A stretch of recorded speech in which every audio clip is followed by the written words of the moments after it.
CM కుర్చీ అధిరోహించిన రేవంత్ రెడ్డి సాధారణ వ్యక్తుల నడుచుకునేందుకే ప్రాధాన్యత ఇస్తున్నారు. ఎక్కడికి వెళ్లినా కుయ్యు కుయ్యుమంటూ సైరన్ సౌండ్ ఉండదు. ట్రాఫిక్ ఆగే సమస్య అంతకంటే లేదు. సాధారణ ప్రజలకు రెడ్ సిగ్నల్ పడినప్పుడు ఆయన వాహనాల కాన్వాయ్కి కూడా పడుతోంది.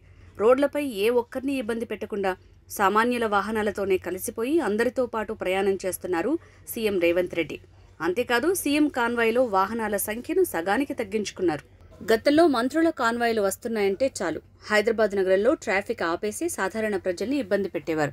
సీఎం రేవంత్ రెడ్డి అధికారంలోకి వచ్చాక ఈ పద్ధతికి ఫుల్ స్టాప్ పడింది.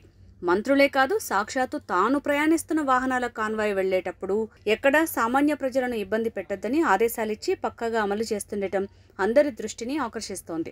ముఖ్యంగా హైదరాబాద్ నగరంలో ట్రాఫిక్ జామ్తో ఇబ్బంది పడుతున్న వారు సీఎం రేవంత్ నిర్ణయంపై సంతోషం వ్యక్తం చేస్తున్నారు. కేవలం రోడ్లపైనే కాదు, విమానాల్లో వెళ్లేటప్పుడు కూడా ప్రోటోకాల్ సంప్రదాయాలను సీఎం రేవంత్ రెడ్డి వీలైనంత వరకు తగ్గించుకుంటున్నారు.